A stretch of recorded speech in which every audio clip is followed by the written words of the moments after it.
start by correcting one or two issues that have been raised. Number one, on the issue of the exchange rates, the 410 rates that was proposed by the central bank, that is what the government of the day will use to execute the budget that is to be brought before, that they will be bringing before the National Assembly. And that is termed to be the official rate the government will be used to exchange whatever transaction is going into as far as the budget is concerned. And the recent move by the Central Bank of Nigeria to block the BDC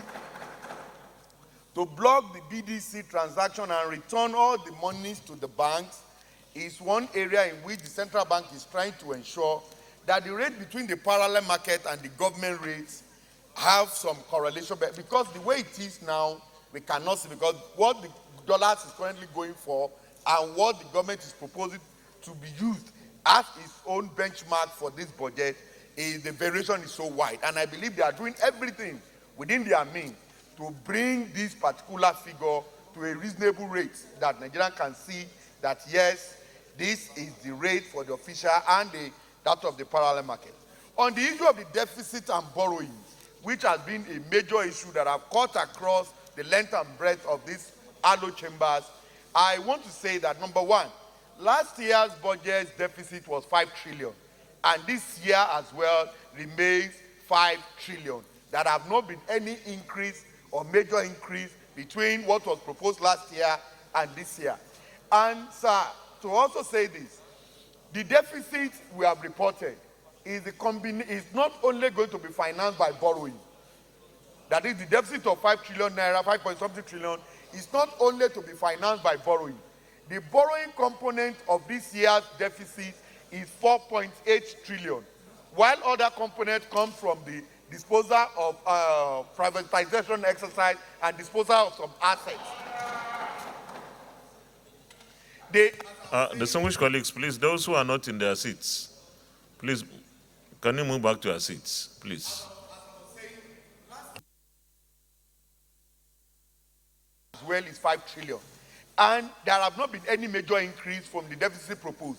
And the deficit we have proposed is not going to be 100% financed through borrowing. The borrowing component of this deficit is about 4 trillion, while the remaining balance will be sourced from privatization and disposal of some of the assets, which the federal government is at an advanced stage. So it's not about everything is resulting into borrowing. Secondly, somebody mentioned the issue of exceeding the threshold. Yes, the threshold is 3%, but the same act, or the Fiscal Responsibility Act, empowered the president that in case there is emergency, and we all know that we are currently in an emergency of the issue of COVID-19, and as such, if we have exceeded the threshold, the government is only responding to the emergency that is currently before the entire global economy. And that is how we are addressing it through what the fear that have been expressed. But I know the government is doing everything to ensure that in the next couple of maybe months or years, they bring all this back into the threshold of 3%. And they are not making any move to increase the threshold as proposed by one of us. Also, issues were made concerning the electronic transfer of stamp duty. The budgeted figure last year was 500 billion, which is not realistic. And as I've said in my report, the government of the day is being careful in their projection. They are being careful to the extent that they want a situation whereby whatever they are projecting is for budget realism. And that is why they have reduced it to 299 billion naira. Because we confronted the FRS chairman. How can you bring down from 500 billion to 299 trillion? And it's all for budget realism. And in doing that, they have no choice than to bring it down, because amount realized from this stamp duty is just 50 kobo. So if you see a transaction of 51 trillion, if you multiply it, it still comes to about 250 billion. 51 trillion transaction multiplied by 50 kobo, it still comes to about 250 billion naira. So that was why it's just a way to ensure that they try to address the issue of budget realism. That was why they have brought it back from 500 to 299. Also on the issue of waivers that was raised, which is very germane and fundamental. The issue of waivers has not only through the MTEF alone of the FSP, it has been a recurrent issue on this chamber. I tell you, for instance, in Lagos, I know Alhaji Aliko Dangote is the one reconstructing also the Apapa Expressway, which he has constructed by more than 90% completed. And all that he's using to construct all this road are tax credits granted by the federal government. Recently, if you are also following the trend, he has just been given another roads across Ogun State, totaling to about 79 billion naira to be constructed by him. All this as a result of the tax credit and waivers granted to him. Also, the owner of Globalcom have just been given another 13.5 billion naira road between Owode, Ota Owode Road to be reconstructed by him. It's still part of the tax credit which they are saying. And I quite agree with my colleague that there is need for us to know the list of those enjoying these tax credits and waivers, so that we can at least for once know that, okay, we have given you tax credit, this is what you are using this money for. But for those that we have been following the trend and which the government has been coming up with their names, I can tell you for free that the tax credits are not just being given as a dash, but rather is to fulfill some other infrastructural development which are priorities to federal government of Nigeria. Also, issues was raised concerning the CIT waiver. You know, in tax, there's what we call the pioneer legislation. If we have a company that is just coming on board to start business in Nigeria, there are some tax holidays that are given to such a company that span to across almost 5 years for you to be able to gain your stand footing in the country before you start paying taxes. And recently, I know the government of the day has reduced it to about 3%. And some of these, definitely, if you look at it, we eat into our revenue, but it is only a way of stimulating investment into the country. On the issue of the on budgetary figures that we are reporting, like what Senator Aisha Bilani have just said, on the issue of ways and means of about 1 trillion deficit that has been reported, which have not been budgeted for. These are money that the Central Bank of Nigeria are using to support the federal government. And whenever these funds are given, it is expected that funds are not given free of charge. It comes with charges. So the interest component of those money that are given by the central bank in funding the federal government budget is what was reported as ways and means. But I quite agree with my colleague that says that figure that we are paying such huge amount of 1 trillion and 480 billion on should be reported. But it is not a game changer. It is, and it can be calculated as regarding what is the percentage rate applied to this fund borrowed to the federal government. And from time to time, I know the central bank governor do come up with all of this information. And for my colleague who has said that the rate of the benchmark that was approved, that we should have gone higher, I want to say this. We are being conservative in our approach in trying not to rush to increase the benchmark.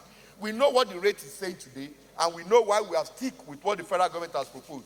And I know as we proceed, because of the volatility in that particular industry, we want to be very careful in trying to jump into just increasing the benchmark for increasing sake. I quite agree with you that yes, the excess crude oil account, there will be more money into it, and since we don't have one or two power to be exhibited, but I know that in no distant future, if there is need for us to increase the benchmark, we will not hesitate to do that, because the realities that will be staring us in the eyes will show to us that we have no other choice than to. And for my colleague that says some of our recommendation has been reoccurring, I want to say this, that it has to be, once we have not seen a paradigm shift from what we have been saying in the past, it's a way of reminding us that we need to be alert to our responsibility in trying to say that these are the areas that we need to attack to get results. And I can tell you, sir, we have done so much in the area of independent revenue to the federal government. For the first time, prior to now, what we budgeted as independent revenue is between 300 to 400 billion naira. For the first time, with the help of the leadership of the National Assembly, we push it to about 800 billion. As we speak, as at June, we have realized about 600 billion. That shows that in no distant future, if as of June we have realized 600 billion, by December we should be tending towards about 1 trillion naira, which will be over the budgeted figure of 800 billion naira. On the issue of the mining cadastre, which we have raised as a very germane and fundamental issue in the budget, sir, I want to say this, that the next in line to oil should be the mining business. How can we explain if we give mining cadastral zone a budget of 4 billion naira, and as at June, this same zone have realized about 3.4 billion naira? And that is it. And all this revenue comes from both licensing, royalties, and everything. And we said, how many of these do we have who are paying this money as mining license renewal and other royalties? And when we look at the figure, we realize that how can we be talking of 4 billion budget for you when you have the capacity of generating close to 25 billion naira? And when we ask about royalty, look at, for instance, the Dangote of this world and the Boa of this world. For cement alone production, they combine to generate over 1 trillion naira as their budget. And what they pay in terms of royalty, it cannot be compared with what was generated on the ground. Yes, we know they are taking care of so many responsibilities, but I believe they should pay more. And if we, as a National Assembly, could look in deep into these particular areas of mining by ensuring that all these illegal miners and those that are having, and we review all these rates, I can tell you, mining alone, Ministry of Solid Mineral Resources can come up with a revenue of about 1 to 2 trillion naira in a financial year. All these are areas which I believe that if properly addressed through the recommendation we have proposed, we will, by the time we come here next year on MTEF and FSP paper, we will have an improved idea of what we should be looking into. I quite agree with us that the borrowing you are seeing is an accumulated borrowing. It's not a borrowing of this administration alone. It's a borrowing that stems from the days of the military to the days of when the democratic dispensation started, Obasanjo